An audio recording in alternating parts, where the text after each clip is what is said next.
What is up, everyone? Welcome to another Dragonair Silent Gods video. Hope you guys are having an amazing day. As promised, guys, in today's video, we're gonna go over the best two teams to use in week 1 versus the Chief Challenge bosses. I am currently on my main account where I do have access to more or less all of the exclusive characters, and the whole idea is to pick the weakest bosses and use the most powerful two teams that you have available on your account. And that's exactly what I'm going to show you in today's video. Yesterday, I've done a video from the free-to-play account showing you the teams that I'm using there. Today, I'm going to showcase my main teams with pretty much everything that you need to know about them in order to get such a crazy score. Now, this is, of course, the Necrosis team versus Elton. By the way, do me a favor, guys. If you enjoy the content, smash that like and subscribe to the channel. It really helps a lot. That's the best way to support the channel for free. Now, let's quickly have a bit of a look at the statistics. In terms of damage, nobody really is doing damage except Lelwonis in here. So building your other characters is not like it's going to be absolutely game-changing in terms of like giving them insane damage or anything like that, right? Everything should be focused on Lelwonis. I'm not going to save this because I'm planning to save it later, right before the end actually, and I'm trying to get around 480. But I will redeploy. I will show you basically everything that I have on in here to make sure that you guys are able to do it. Now, if you do not have Lelwonis exclusive artifact, you can still get over 300 million. If you have her exclusive artifact and you don't have the Bear Lady, you can still get over 300 million. Okay, you can just replace her with a Fremza, for example. Now, let me just quickly show you the whole thing right here. So you have Jern. He's going to run one of these Moonlights set. The whole thing that changed with the healing set from season 1 is that now the healing will be generated based on the enlightenment as well. So you want to build Jern with high enlightenment. Even though he doesn't actually heal with his skill sets, the set actually requires you to have that enlightenment. I am running on him the Crown of the Unclean in case if the other character is missing the defense down or anything like that. And in terms of talents, you can see right here what we have. They're not that crazy important. Relentless Pursuit, I think, is pretty good to keep that decreased attack on for longer. And basically, yeah, accuracy, you do not need resistance versus this boss. And the whole idea with Jern is that he's going to make your team go on a 16 seconds rotation. Sometimes it can be a bit of an RNG if they're not going to gain the ultimate energy, they might desync, but you're going to have to retry it till everything works smooth, to say like this, right? He will bring the decreased attack, which can be pretty helpful, and he will manipulate the ultimate energy on the boss. And you can actually do that this time around. So I'm going to walk you through the skill timing in a second. Then we're going to have Urzilas. He's going to have the Durangos Blast Jar, the Drugos Blast Jar, sorry. He's going to reduce the damage with this. It's going to be a chance for it to proc, right? And we have him built on a Puppeteer set. You want to have a healing piece on him as well. I do have some damage on him, but mainly I have survivability. As you guys can probably notice, we have huge HP, good defense. We do have a decent amount of crit rate and crit damage. You can see the talents right here. Basically, that's what we have on him. And then we have... who do we have? We have the Bear Lady Bernat. She's going to apply the defense down. She will be the Witch's Remains wearer. She will have some damage-ish stats, nothing too crazy. I try to get as much skill haste on her as possible, and I'm going to explain you in a second why. The whole idea with her is she does apply the defense down much better than Urzilas. Thanks God we don't have to use him as a defense down applier because that was painful in the last season. Talents-wise on her, we have Gift of Nature, Charging Smash, Empowered Summoning, and of course her exclusive one. I do have a healing piece on her too, and I have an Emissary set because she will land debuffs. Then moving on to the next one, we have Centralia. You want to have her with as much attack as possible, okay? So I have the Downpipe Organ on her, and we have, of course, a Brotherhood set. Basically, she will boost Lelwonis to the moon and back. The talents, Primal Confrontation, Mana Feeding, Soul Linkage, and we have Refine on her. I don't really have crit damage and all that stuff. You do want to have some survivability on her. She tends to die first usually. At least she always used to. I wish I would have an Inspiration 5 on her because that would be a massive, massive damage boost, right? And the final piece of the puzzle, Lelwonis. Yes, no mythical gear once again. It's something that I just cannot understand. Whenever I'm equipping mythical gear on her, and I have very similar stats with what I have right here, she does shit, pardon my French. Always. I don't know why. Whenever I'm giving her a gambler set, she does 20 times better, okay? With the mythical gear, I think the highest I've got was 340 million, 310. The average was really, really bad. 400, sorry, not 300. 440, 410, 420. That's kind of like the average with full mythical gear. The gambler set, it always works better for me. I don't know why, but it does. So, you want to have as much crit damage as possible. Try to get to full crit rate if you can. If not, you're going to have to change the Charging Smash talent to the one that gives you the crit rate, which is fine. Like that, you can build her with 80% crit rate. I'm not really sure if this talent is actually really boosting her damage in the ultimate form or is not. But either way, I went with this one. And of course, we have a Carnage piece of glove right there. The crit damage, that's the one that I had from Season 1. That being said, let's have a quick look at the skill timing. And I'm going to explain you why you want to have the skill haste on Bernard. So you want her to use her ultimate as fast as possible. You want to have Lelwonis go at 15 seconds. And like this, you want to make sure that defense down will be applied. The whole idea with her, if you go at 15 seconds, you're going to be able to use an extra ultimate skill right at the end, which will give you 5+ million damage extra. Okay, maybe even more.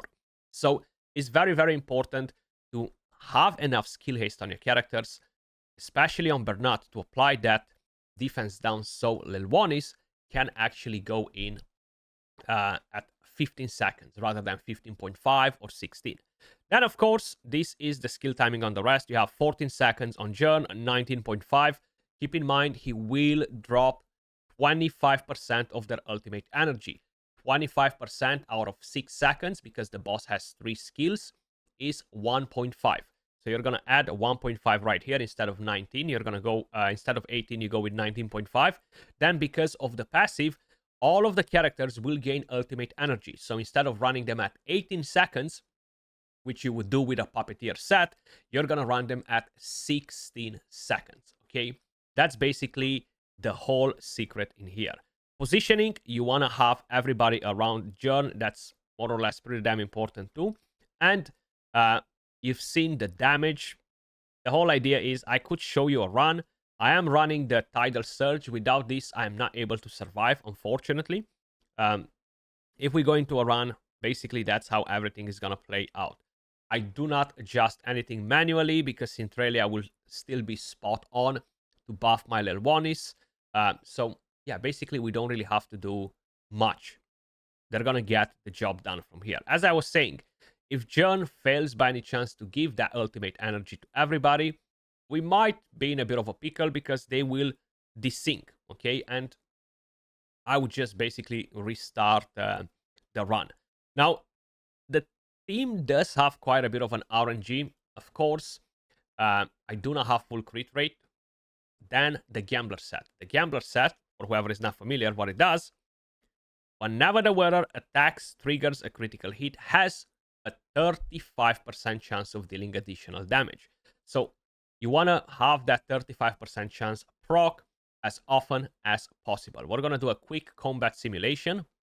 Sometimes they die early. They don't survive all the way up to 5 minutes, but that's not something that happens very often. And we got 465 before we had 475, if I'm not mistaken. As I was saying, I am aiming to get close to 480, if possible, even more. So that is one of the teams that I'm running. I will not be saving this, as I mentioned before. Moving on to the next team, I'm going to show you the final result that I've got with it, and then we're going to go over the actual team. So that is Thunderbolt versus Tolwar, okay? 533 million damage.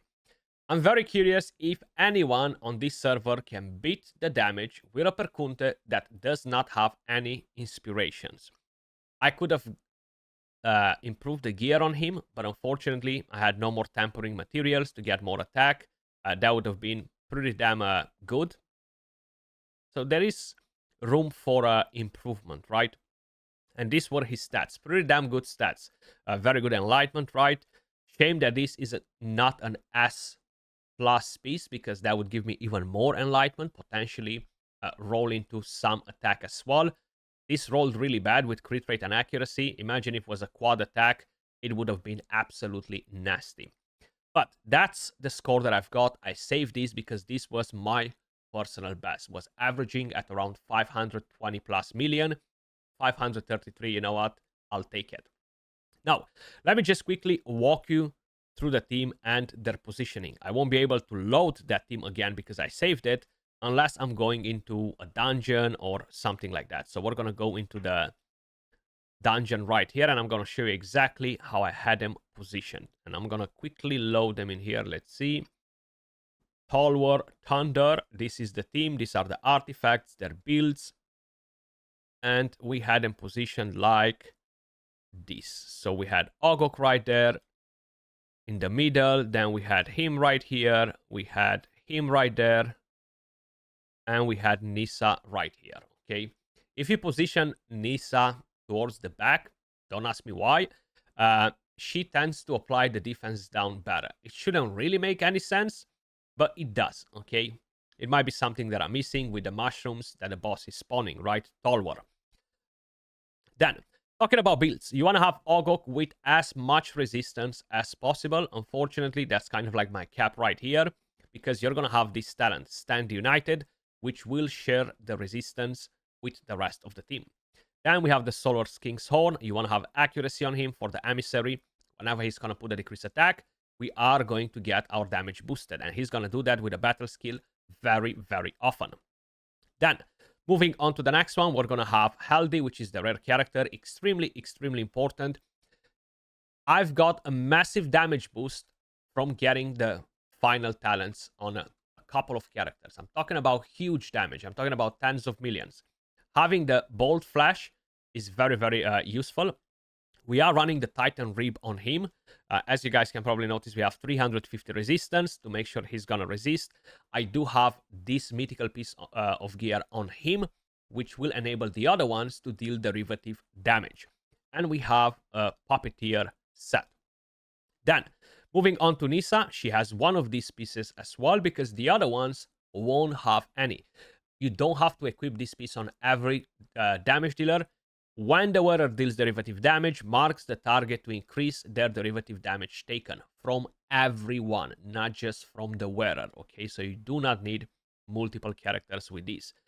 I could have improved this team quite a bit by having more tempering materials, but hey, it is what it is. More attack on her would have been nice. She's not really doing the craziest damage, but every little helps, right? And these are the talents. We have Primal Confrontation, Lightning Speed, Rebound, and Bolt Flash. These will be the most important ones. Then, moving on to Shinashtan, the more attack you can get on him, the better. Okay, so we have the Pipe Organ on him. And then as much enlightenment as we can squeeze next to that attack, because he's going to deal damage too. The good thing is that we can squeeze more enlightenment from talents. We can get more enlightenment from the red character, because he will boost the enlightenment on all of the team. Primal Confrontation, Lightning Speed, Rebound, and we have Bolt Flash. You see, we have a Carnage piece, and we have an Emperor's Smite. This is very, very important, both for him and for Perkunte, right? And the final one is going to be Perkunte. You've seen the build already, but if you are curious to see the talents, Primal Confrontation, Lightning Speed, Rebound, and we have Perpetual Onslaught. And we have an Emperor's Smite, and we have a Carnage piece. the Gilded Shimmer or the Skyfire, whatever the heck the set is called, is pretty damn important. And this is a very nasty helmet right here. Even though I have no attack percentage on it, it's still a very good one. And that's it pretty much in terms of builds. We are using the Enlightenment Aura. We are using the Wave Breaker in here because we can survive without a problem with Ogok. And the skill timing is the following, okay? If you do not have resistance on everybody, as you probably saw, we have resistance 214, 182, 217. You will get wrecked because Talwar will taunt, will stun, will put decrease attack, decrease enlightenment. You do not want to have that. And the talents on Ogok, very important. You want to have one of these pieces. And you want to have the, what is it? The Eternal Insight. This will always go on Perkunte because he is the lowest HP character, which will boost his damage by quite a bit, okay? So that's basically what we have. You've seen the skill timing. I'm not able to do a run with this because I already saved my damage, but I still want to show you guys the team, to share it with you. It might be helpful if you haven't saved your damage yet. I've told you, wait till the last day. That's when I'll be showing you the best possible strats that you can use to min-max your damage, okay? I will be leaving the team codes in the pinned comment as well, guys. Good luck. And hopefully you're going to kick ass on your server and get a good ranking, right? That's what matters the most. But one thing that I quickly want to show you as well before we're calling it here is the Psychic Core, because a lot of you guys might be curious. What is your Psychic Core scratch? Basically, is looking like this. Of course, everybody has the resistance maxed. We have this maxed. And on tier 6, I have the Ice Radiance damage maxed. 2 on Incineration, 2 on Turbidity, and I have 2 on Limpidity damage reduction. That's pretty much it, guys. Hopefully you found the video helpful. As I've mentioned at the beginning, if you enjoy the content, subscribe to the channel. It really, really helps a lot. And I will catch you all in the next video. Peace.